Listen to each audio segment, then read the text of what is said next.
He's editor-in-chief of Breitbart News and a New York Times best-selling author.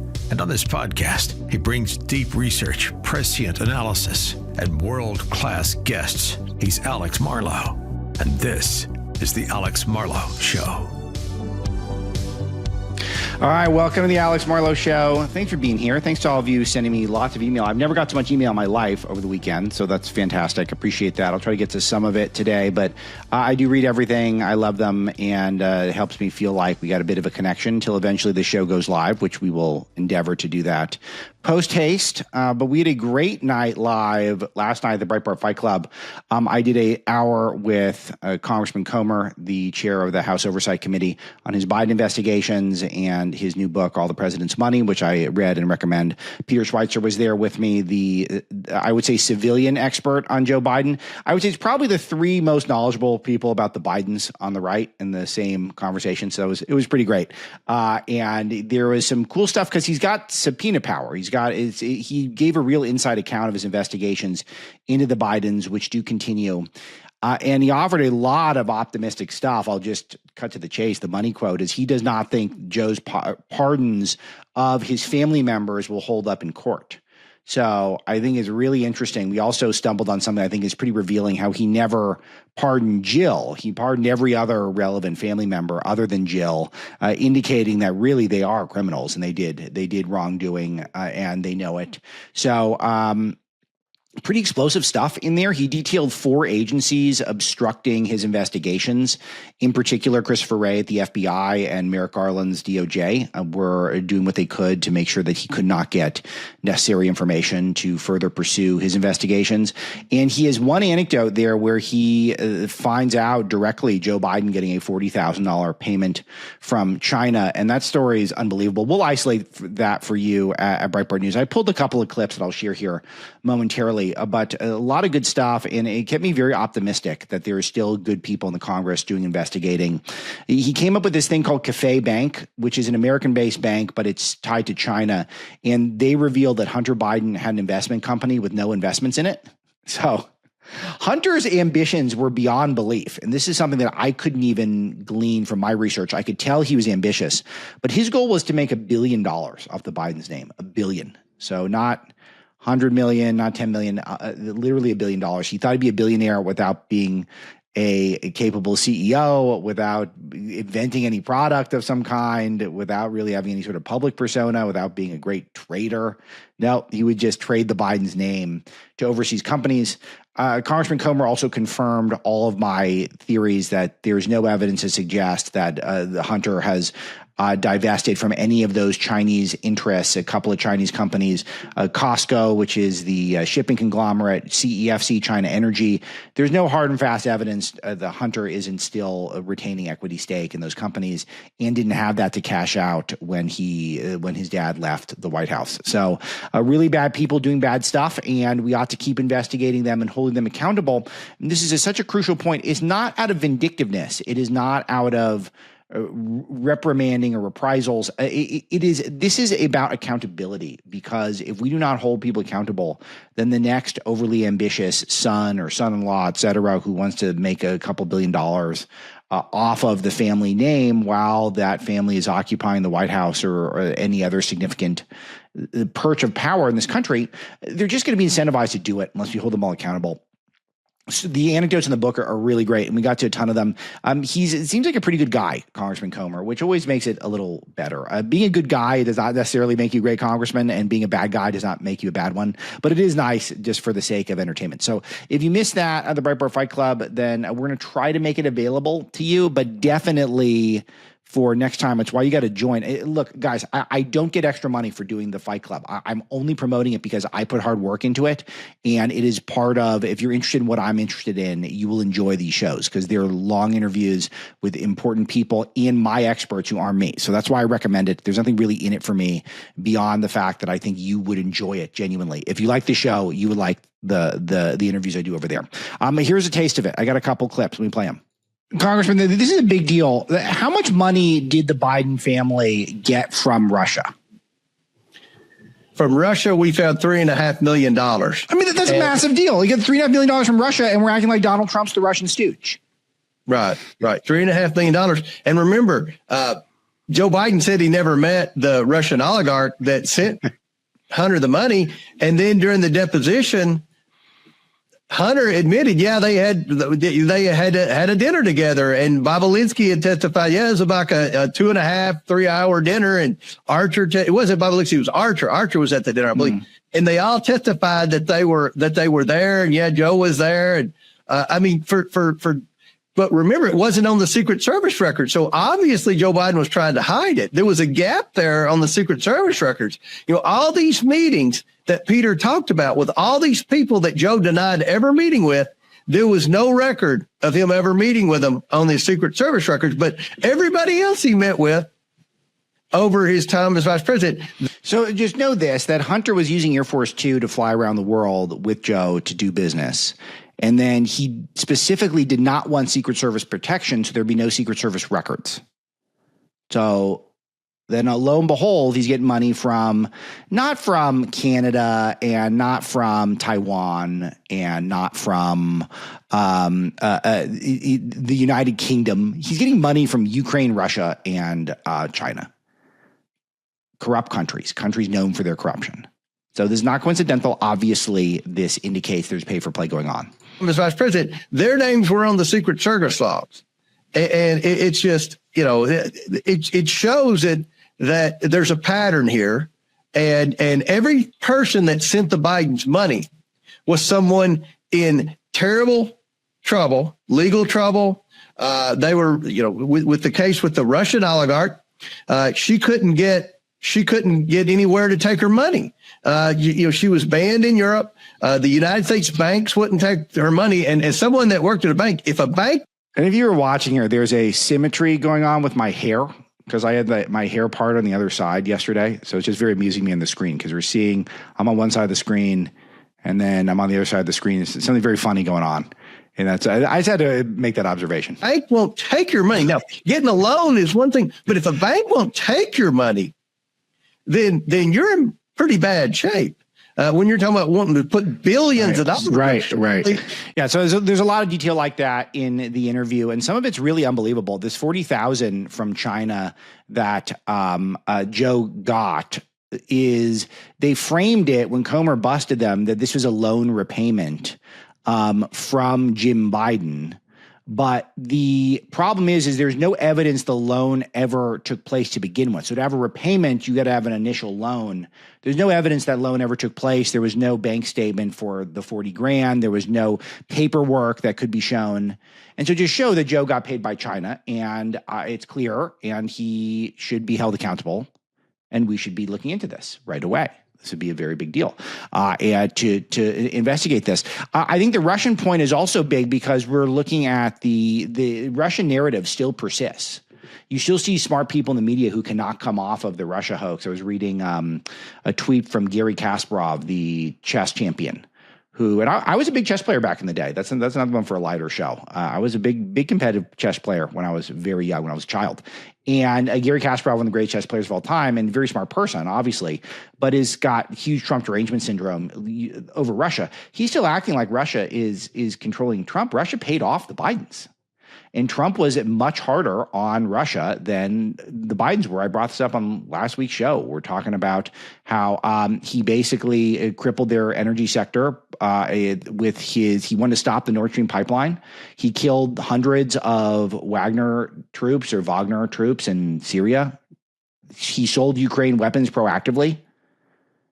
It's all this stuff. Biden didn't sell Ukraine weapons until Russia had already invaded. So Trump just did it initially. So there's no real evidence that with Trump's energy policies were devastating to Russia as well.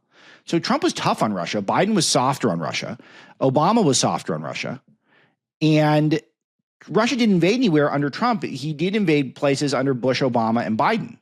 Trump knows this. And this is a really important point. The government just argued in court that your cash isn't your property. Let that sink in. If Washington can claim your money isn't really yours, what's stopping them from freezing bank accounts, seizing retirement funds, or wiping out wealth overnight? Nothing. Here's the good news. Gold and silver are real property. That's why the smart money is moving fast. Priority Gold put together a free wealth defense guide exposing a little-known IRS loophole that lets you legally shield your savings with physical gold and silver. Text FREEDOM to 24999 now and get your free copy, or visit PriorityGold.com before it's too late. So, and if you think that Trump is going to buy that Ukraine is just benighted in this and they're some sort of a noble place where they were doing corrupt business with the Bidens, Alexander Vindman, who claims he was offered the Ministry of Defense job for Ukraine, basically orchestrated the impeachment of Trump. There's so much corruption in Ukraine, it's beyond belief. So just know that when we're talking about some of these deals that are going on now, the rare earth deal, that a lot of this comes from specifically this deep history that the establishment media will absolutely keep out of the public light. So the Ukraine rare earth deal is definitely one of the things that's front and center in my mind, because I'm starting to realize how brilliant this is from Trump, that he's just decided that Ukraine is going to sell us rare earths, which we need for technology, future technology development, R&D. So, and I don't know how this came to him, but this is added to the pie. This is negotiations 101. Trump wrote the art of the deal. I've said this. I know you got to repeat yourself inevitably. No one's that good that they never repeat themselves, and no one's that confident that we don't think there's new audience members. Of course, there's new audience members. I took one graduate school class. I've taken two. I took a business class and I took a negotiations class. And when I was at Berkeley, and the graduate level negotiations class, one of the key tricks they teach you is to grow the pie.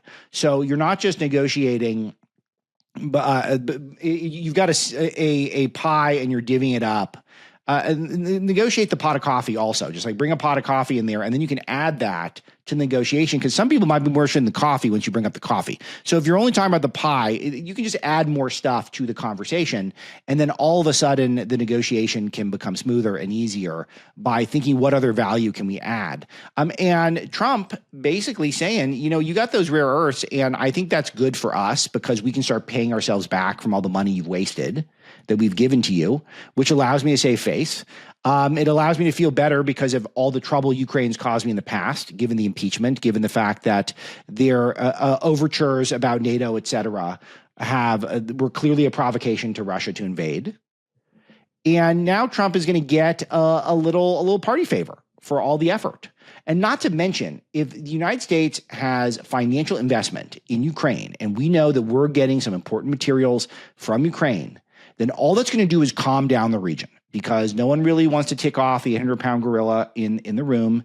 And if Russia also comes to an agreement on a peace, I'm guessing they're going to get to officially keep the Donbass and Crimea, which they took under Obama in 2014. I mentioned that in last week's show. But if Russia can come to a peace and Ukraine can come to a relative peace here, and the U.S. gets some mineral rights in the process, then everything can chill out for at least the remainder of Trump's presidency and probably for a while thereafter.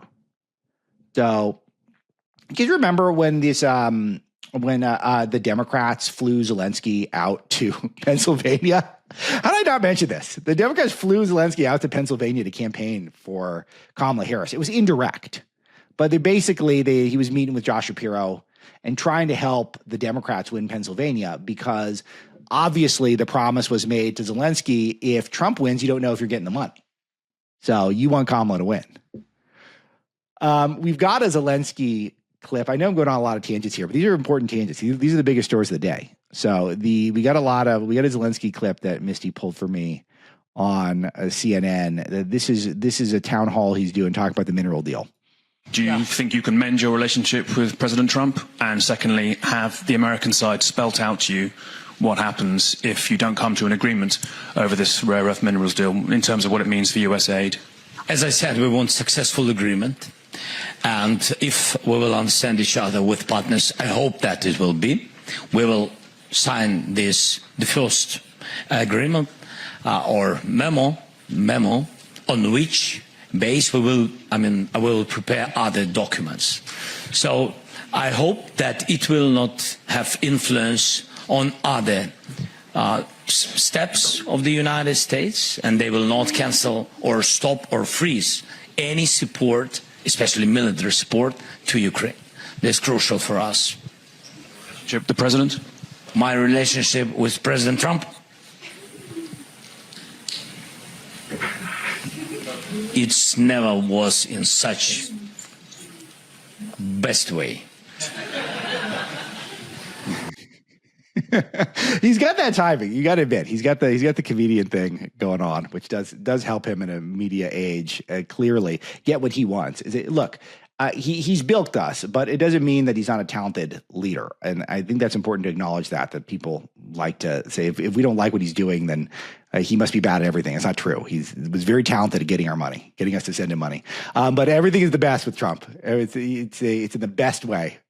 He just want Trump there. I mean, he'd probably like to have someone else just send him money. But that said, if he works with Trump here and we get some of these mineral rights, these are so essential to modern technologies, lithium, et cetera. And Ukraine's got as much as 5% of the world's rare earths.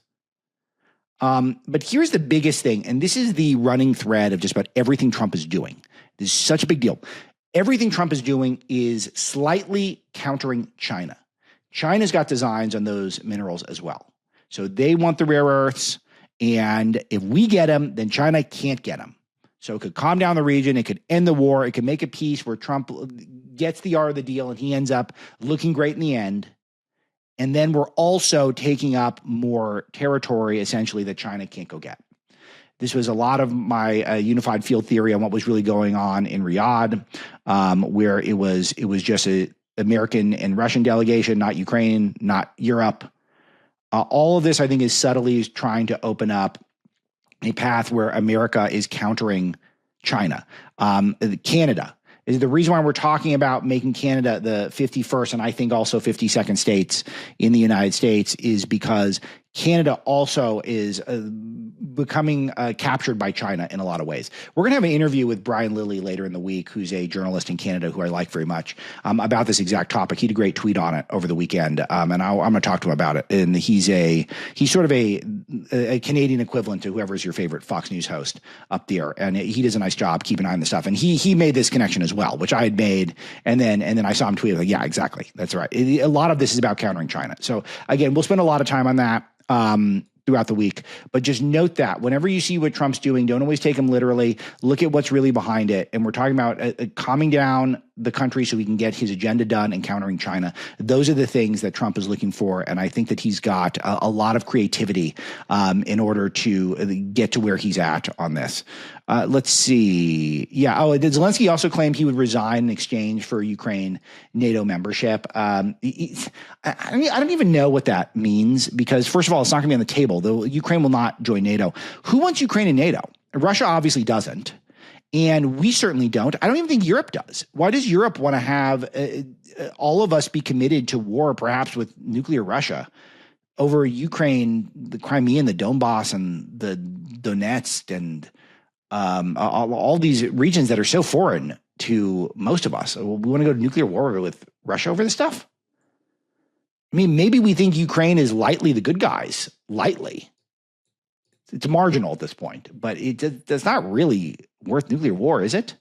So there'll be no NATO. Trump will see to it that that's the case, but I just don't like this talk. We've got to shut down this talk. The NATO talk is one of my main goals in, I don't know, if you want to look globally. So it's one of my top requests. Write a genie. Be one of my top risks, top wishes. No more Ukraine NATO talk ever. End that for life.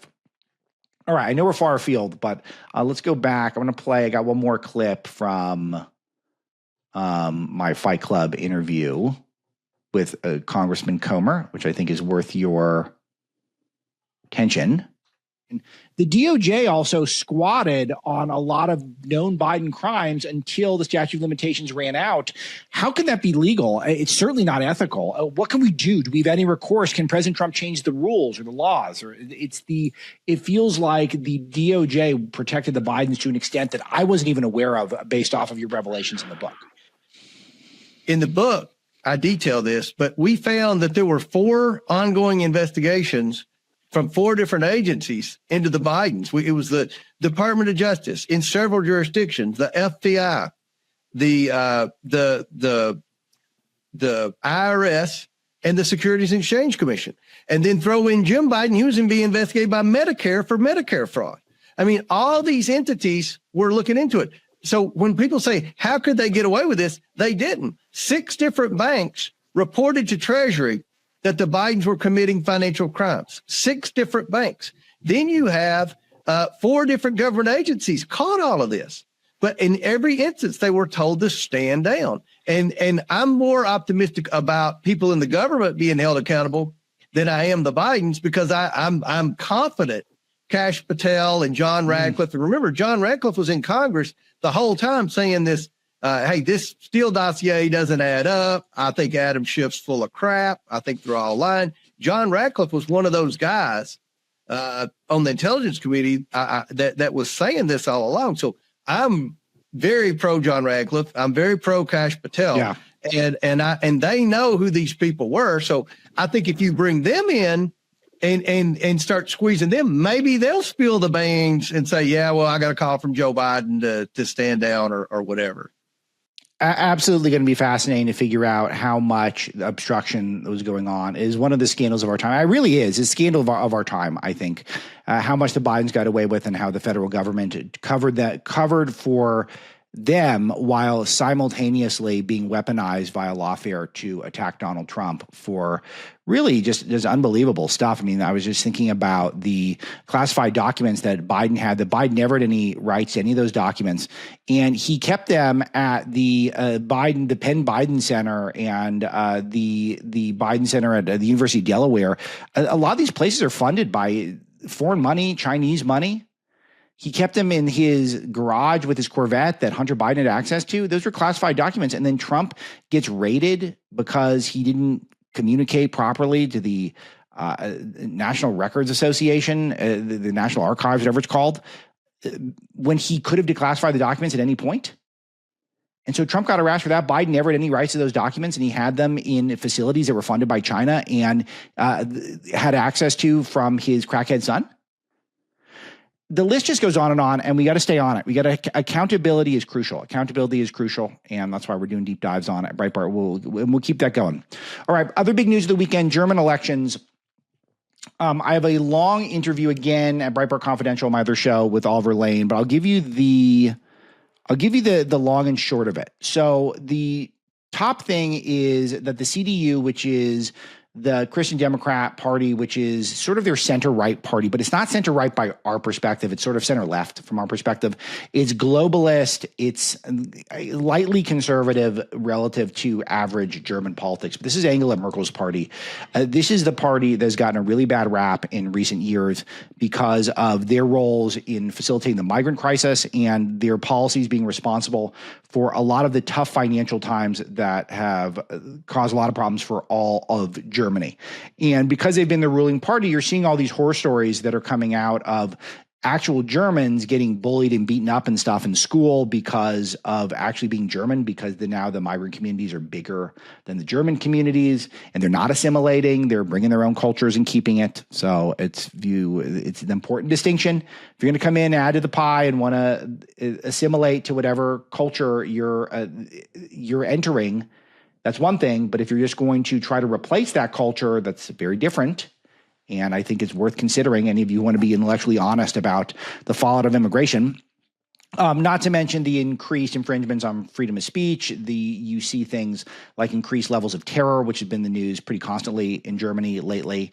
And so they're getting a lot of the blame. So they fell back, but they still got 28% of the vote, which is the most, but not by a lot.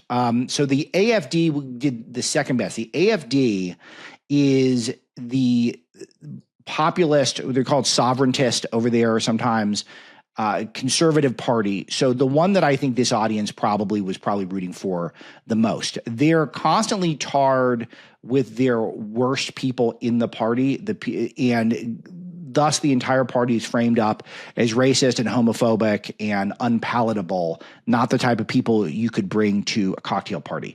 So, but really their main issue is that they're not as sophisticated. They're not as sophisticated because a lot of them are from Eastern Germany, and Western Germany is seen as more Western and more cultured, and they're seen as more rubes, unsophisticated types. And then, of course, they always get tarred with the racist, homophobe stuff.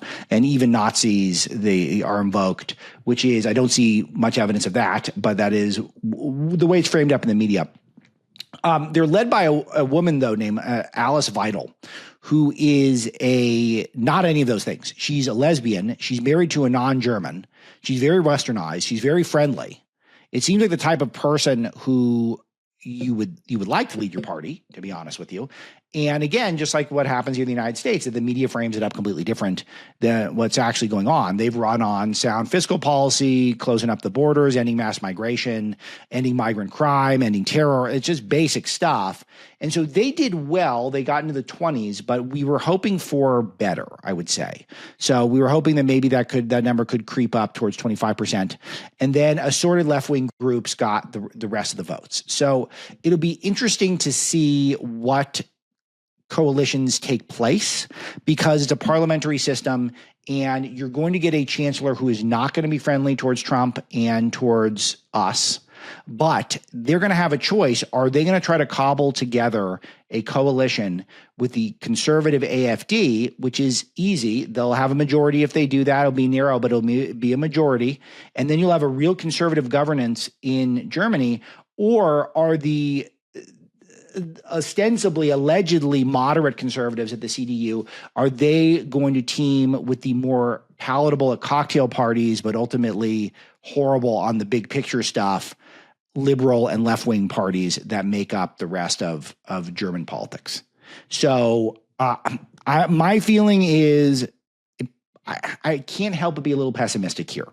So despite the fact that Alice Weidel seems like could be a good person to broker some sort of a peace between the two conservative parties, from my experience, the globalist, traditional European, even conservatives end up going soft very fast, and they would rather be with the more palatable liberals than end up being with any sort of populist nationalist conservatives with any fight in them. And so I'm not thrilled, because I would love to see Germany move the direction of Italy and Poland and Hungary and other bright spots in Europe, but I'm not seeing it necessarily. We've got some audio of Merz. What's his first name? He's going to be the new chancellor. I'll get it in a second here, but let's play some of this. This is going to be the new chancellor of Germany. Check it out. But I am in close communication with many prime ministers, heads of state and government leaders of the European Union. And for me, the absolute priority will be to strengthen Europe as quickly as possible, so that we step by step also truly achieve independence from the USA. I would not have believed that I would have to say something like this on a TV program.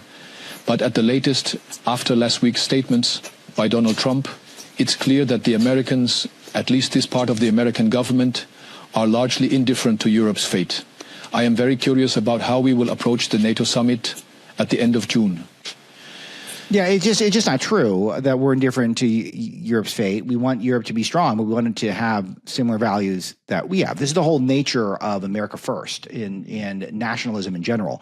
It's not America only. It's that we think strong nations make good neighbors. And you guys have been very weak neighbors, and you've been very weak nations. You're letting your countries get overrun by immigration. You become more godless. You're not having children. You're not paying your fair share in NATO. And you make mockeries of the ascendant politics in America, which is America First style conservatism. So that's why we're unhappy with you. It's not that we are indifferent to Europe. We would like a strong Europe. We love European culture in a lot of ways. We think it's had some of the best art, some of the best food, some of the best music in world history, and we like borrowing from that. We want to visit. We want to be buddies. We want to have Europe as a nice buffer from a lot of the bad guys in Central Asia and into East Asia. That would be nice for us. So we're not indifferent at all. We're indifferent to your milquetoast style liberal centrism, secular, godless BS that's not working. That's what we're indifferent to. It's not the fate of Europe. So this just shows me he's not really paying attention to how we think, which doesn't make me hopeful. Head towards June. Whether we will still be talking about NATO in its current state, or if we need to establish independent European defense capabilities much more quickly. So that has absolute priority for me. And I have absolutely no illusions about what is happening from Yeah, he also sort of lightly indicated that we're doing a Russia-style election interference. Not good. Not a good sign. I got one more clip of our new friend, Friedrich Merz. Look at what Mr. Elon Musk has done recently in terms of interventions in the German elections. That is an unprecedented event. So the interventions from Washington were no less dramatic and drastic and ultimately brazen than the interventions we had from Moscow. Still seen. So we are under such massive pressure from two sides that my absolute priority now truly is to establish unity in Europe. Great. All right. Not a good sign, but I'll keep you posted on it at Breitbart as things develop. But I wish it was easier, but these things aren't easy. We're making progress, but things aren't easy. But I don't like the way this guy's talking. He's talking like he's been asleep at the switch. All right. Hard pivot to something really terrific, which is huge shakeups in the media. This is a delight. Lester Holt stepping down as NBC news anchor. Not as bad as some, but he never missed an opportunity to parrot the bogus talking points of the day. Less offensive than most establishment media journalists, but almost no bright spots in his entire resume. And I'm grading on a curve because the stuff he covered is appalling. He missed all the biggest stories of our time and indulged all the worst. So glad to see him go. I just don't know what they're going to do next because it never gets better because they can't do that. They know when they have problems in the establishment media, but they don't propose solutions that are actually improve things. So he's been hosting NBC Nightly News for the last 10 years or so, and he's going to move to daytime or whatever. But we'll see how that goes. It just shows you how weak the media is, and the weaker they get, the better it is for alternative media, which is what I'm doing here. Bigger news over at NBC, which is Joy Reid, the homophobe. Her show's canceled. Also, Alex Wagner. We'll call her Alex Wagner, even though she's not Russian or German or anything, but we'll call her Alex Wagner. She's out as anchor. They're both out. It's great. Joy Reid is bittersweet for me because I mined so much coverage and content from her over the years. I have a really fun section on her in Breaking the News, my first New York Times bestselling book. I call her the most ironically named pundit because she's perpetually angry on TV, and she's named Joy, and she had her first show was AM Joy. And she's gotten busted doing all sorts of bigoted stuff that she tried to out Governor of Florida, Charlie Crist, as a homosexual. She would refer to him as Miss Charlie. And she'd obsessively write about Miss Charlie on her blog, the she called the Read Out, I think. No, the Read Report. The Read Out's what she does now. The Read Report. And then she did something that is so schizophrenic and such a admission of guilt. She apologized for these blog posts, but then also blamed a hacker for hacking into her account. So why would you apologize if you're the victim of a hacking? You wouldn't. So I've never heard anyone who is a victim also say sorry for that doesn't work. And then she also hired she solicited the FBI. This was awesome, to look into the hacking. And then, of course, they never found anything, so we ended up wasting government money looking into a cybersecurity expert that she allegedly hired, and the FBI opened an investigation. So we wasted taxpayer dollars trying to figure out who is the fake hacker. She should be arrested for that. That should be illegal. All right, President Trump is moving at lightning speed in his first weeks in office with executive orders, new policies, promises kept. It can be hard to keep up until now. Subscribe to the Trump Report. This daily email brings you highlights from the Oval Office right to your inbox 5 days a week. Get all the details on the administration's top actions that day with in-depth analysis. You stay up to date on what President Trump is doing to make America great again. Subscribe to the Trump Report today at SalemPodcastNetwork.com/Trump. That's SalemPodcastNetwork.com/Trump. Get that up-to-the-minute email every single day with Salem. I'm sure the FBI has other stuff they're focused on now. But you can't just get the FBI involved when you just posted homophobic stuff. You don't want to get in trouble because your audience is LGBTQIA, two-spirit, three-spirit, four-spirit, pregnant man, emoji, furry. So I don't know what she's going to do. Maybe she'll find out. Maybe she'll end up somewhere. But I still want my Joy Reid content. I always liked when she switched her haircut to look just like Donald Trump's, because Trump stole all their good ideas, and then she tried to steal his haircut for a while. She was a blonde. Nolte calls her a blonde in the write-up at Breitbart News, which was an absolute blast. He calls her an aging blonde. This is a section from Nolte's write-up for us at Breitbart, which is beyond belief.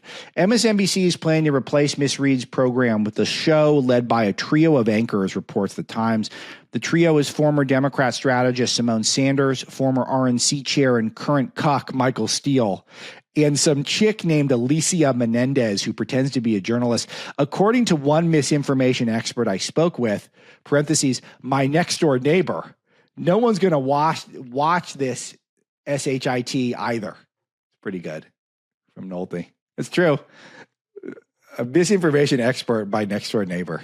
Get a kick out of that. He continues, also out is POC, person of color, Alex Wagner, who will be replaced by the whitest person on TV, former Biden White House serial liar, Jen Psaki. Wagner had been hosting Rachel Maddow's primetime show Tuesday through Friday, when Maddow was only working on Mondays. No one knows why Maddow chose to work one day a week. There is speculation that hosting a primetime show 5 nights a week while pretending to be billionaire Mark Cuban got to be too much. You guys notice how Mark Cuban just looks like Rachel Maddow now? All right, more from Nolte. Maddow has returned to working 5 nights a week, which is why we have seen a lot less of Mark Cuban and will continue to do so through Trump's first 100 days of his triumphant second term. After that, the so white she's translucent Psaki will take over for Wagner, and Wagner will remain at the failing network as a contributor. And he goes to note all the people who've lost jobs: Abilio James Acosta, Nora O'Donnell, Charles Todd, Andrea Mitchell, Chris Wallace, Joy Reid. It's good stuff. Can't stop winning. So look, she was a race baiter. She's obnoxious and inaccurate about a million things. Glad to see her go.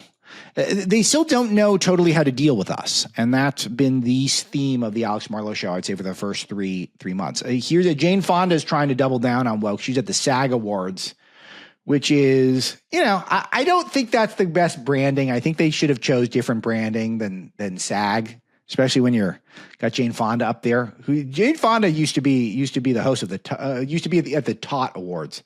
Now she could be at the SAG Awards. Here we go. Make no mistake, empathy is not weak or woke. And by the way, woke just means you give a damn about other people. That's brilliant, Hanoi Jane. Woke just means you give a damn about other people.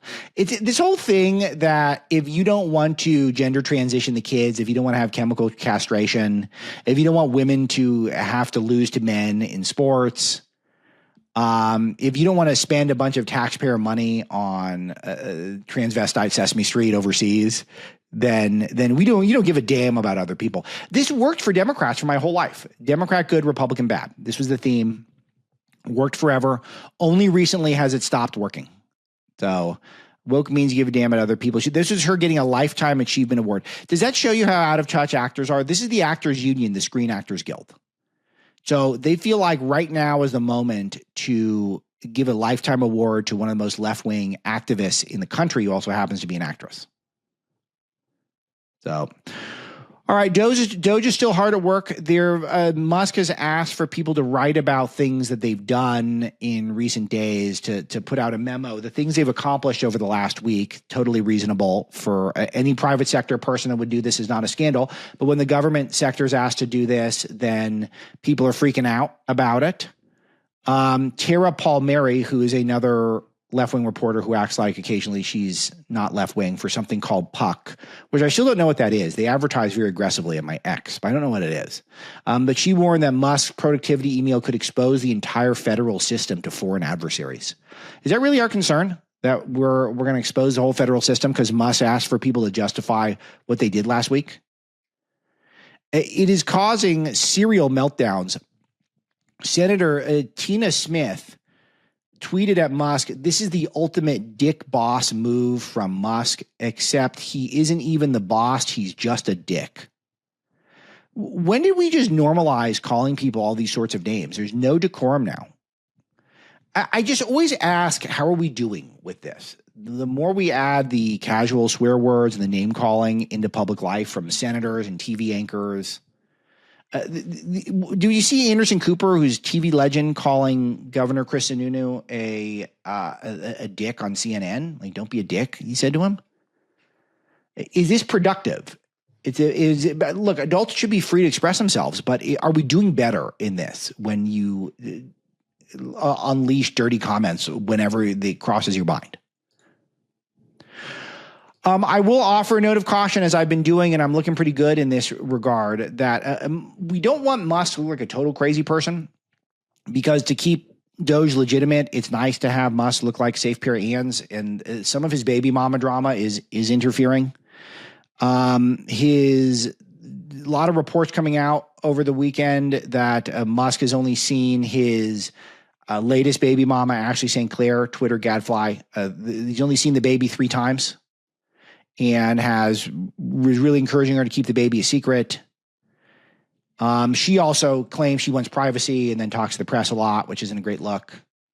But then Musk replies to that with, one-word answers like, whoa, which of course boosts engagement, and people all see it when they see Musk reply because it goes into their feed, because the algorithm prioritizes Musk's own content on the X platform.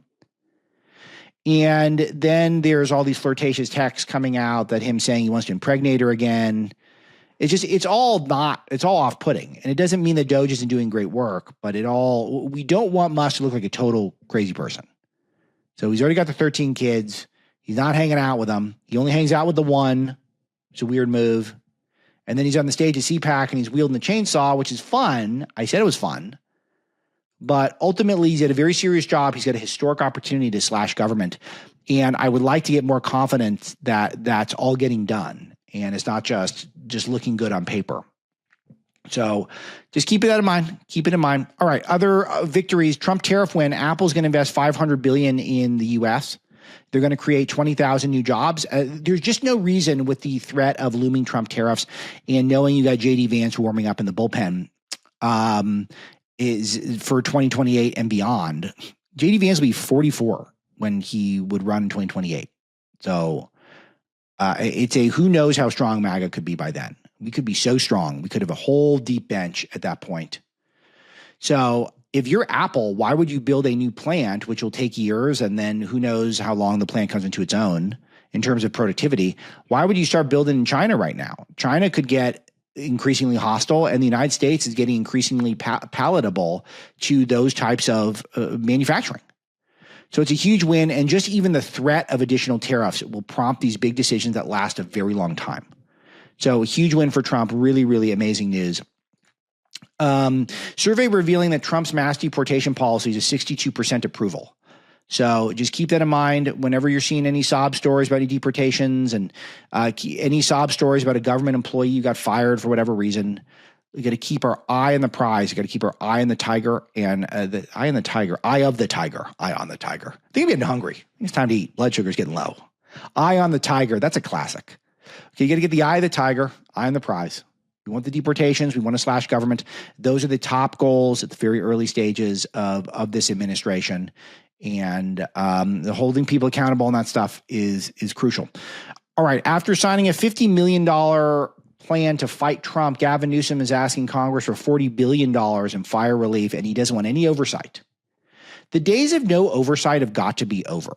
And the other reason why it's so important that we need to hold some of these leaders accountable out in California is because we don't want this to happen. And I know a lot of you probably at this point are already moving on with your lives from the California fire. It still is ridiculous. It's going to have ridiculous implications, how quickly things get rebuilt, how many people are displaced, and whether or not we could take advantage of this opportunity in the state and to make some huge gains with conservatives to red pill people. It will change the country. If we ever won California, it's over. We are now a MAGA nation for the foreseeable future. Could be decades, could be 100 years. So a huge opportunity, and pointing this stuff out is really big, is that when you're investing the money that the state's already taken, the highest taxes in the country, and you're putting that towards nonsense like $50 million to Trump-proof the United States, and then you want an extra $40 billion for fire relief from the national taxpayers, it's a bad look. So worth highlighting, as we are known to do on the show. A read exclusive story at Breitbart, how Sean Duffy, Transportation Secretary, says Pete Buttigieg slowed EV charging station build out. This is an odd one. Why wouldn't you want to accelerate it? But he told our own Joel Pollack that the Democrats were slowing the pace of the way EV charging stations were built. I'm guessing it was some sort of regulation thing, letting red tape get in the way. They needed these EV charging stations, but it's got to be a follow the money deal, right? I mean, that's got to be the main thing. It's got to be people who are not wetting their beak enough who are going to get these contracts to build this stuff. That's all it is. It's all so corrupt. It's all so corrupt. But just noting that when we allocate a certain amount of money in our government, we don't really know where it goes. All you had to see was that $2 billion number to Stacey Abrams that we talked about on last week's show. That's it. You're done. Once you learn that we're capable of giving $2 billion out to Stacey Abrams and affiliated groups for her to do whatever she wants, and then you start seeing all these town hall protests that are allegedly popping up to oppose what Doge is doing, do we honestly think that they're not related? I certainly think they're related. We'll do some more reporting on this at Breitbart News, but the following the money is everything. Our government was basically bankrolling left-wing AstroTurf grassroots. That's what was the revelation last week from learning that Stacey Abrams getting billions of dollars, or a group she's connected with. And then when you learn that, why wouldn't a woke left-wing environmentalist transportation secretary get all of these charging stations built? And that's going to be the answer. It's going to be someone needed to get their slice of the pie and they weren't getting it. All right. Pope still hospitalized, early stages of the kidney failure detected. We'll be keeping an eye on that. I'll give you updates on our coverage if the Pope resigns or passes away, because it's a big deal. We could have the opportunity of a lifetime again to have a Pope that's not as woke. We got a woke Pope. I don't like him. Terrible on immigration, terrible on meddling in the United States. There's a couple things we could say that are lightly positive, but I'll refrain from doing that now. But we'll have best-in-class coverage at Breitbart. I promise you that. And finally, Vivek Ramaswamy announcing that he's going to run for governor, and he's fired off a tweet to try to redeem himself for world's worst tweet. Remember, Vivi had the worst tweet in the history of all of Twitter, saying that we need to have nerds like Steve Urkel running our country because we're all so mediocre, and that's why we need to import a bunch of people from India. And then now he's saying, get cell phones out of the classroom, start physical education in kindergarten, bring back the presidential fitness test. The best way to save on health costs in the long run is to foster a healthier population in the first place. It's going to be up to the states to step up and get it done. This is so right. Every word of it's true. Cell phones in the classroom is a cancer. Physical education should start early. I'm shocked at how little I'm told that my kids are allowed to run around at school every day. They should be running around constantly. Bring back the presidential fitness test. That's just a standard for fitness that we've dropped, and we've all gotten fatter since then. The best way to save on healthcare costs is to be healthy in the near term. That's right.